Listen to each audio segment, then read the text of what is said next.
Raza.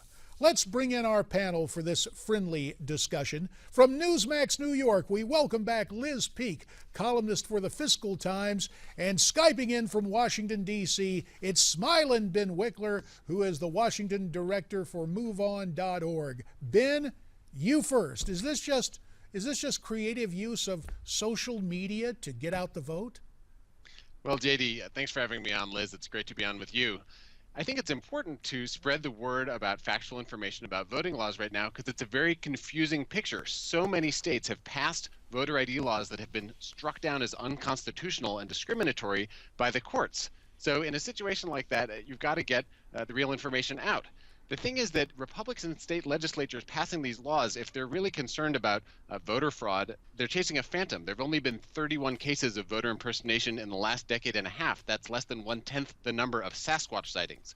So you tell me, JD, what's the real crisis this year? Well, I'm not here to debate, but to moderate. I will defer the challenge and call on the gentle lady from New York. Liz, your take on this kind of hijinks. Okay, my take is that La Raza and other Democrat-leaning groups should be more worried about why Hispanics are deserting the Democrat candidates. Recent polling has shown that support for Democrat candidates has gone from 65% among Hispanics to 58%. This is obviously a very core element in the Obama coalition that elected him in 2008 and 2012. To my mind, finally, Hispanics are beginning to realize that they are not being taken seriously. Their concerns from day one, polling has shown Hispanics care about jobs and the economy. That has not been the priority of this Obama White House, and I think we're seeing it in the diminished allegiance that Hispanics are showing for Democrat causes and candidates. Outside of Washington, Ben, let's go to Wisconsin, and it's very interesting because there in Wisconsin, members of both parties, Governor Scott Walker has been proactive, reaching out to the Hispanic community, and it's been interesting to see this, Liz.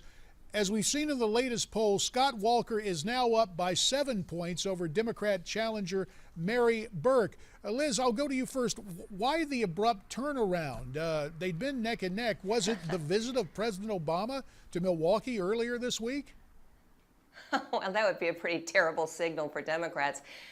Look, something came up recently in the news about Mary Burke having been fired by her family's firm, and she is disputing that account, of course.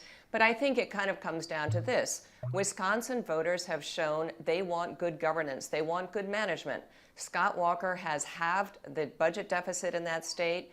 Unemployment is about 5.5%, way below the national average and considerably below where it was when Walker took office in 2011. If Mary Burke can't even hold a job with a family-owned company, I think her claims to be a better manager kind of go out the window, and I think voters are responding to that. All right, Ben Wikler, about a minute left. You get the last word in this segment on the Wisconsin governor's race. Sure, and this is personal for me. I grew up in Madison, Wisconsin, and I love my home state, but it's dismaying to watch the state of Wisconsin fall so far behind its neighboring state of Minnesota under Scott Walker's misleadership.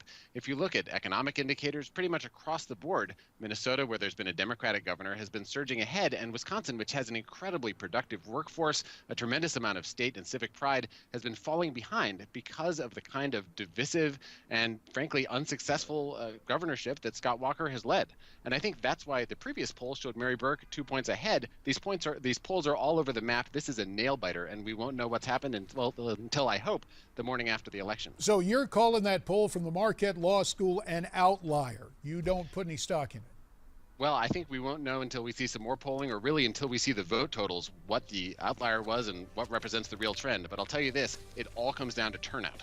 Well, we're glad you both turned out, and here's what we want to do. We'd like you both to stay because there is more to talk about in terms of this very important midterm election, and we will get to that in mere moments as we continue here on America's Forum on Newsmax TV.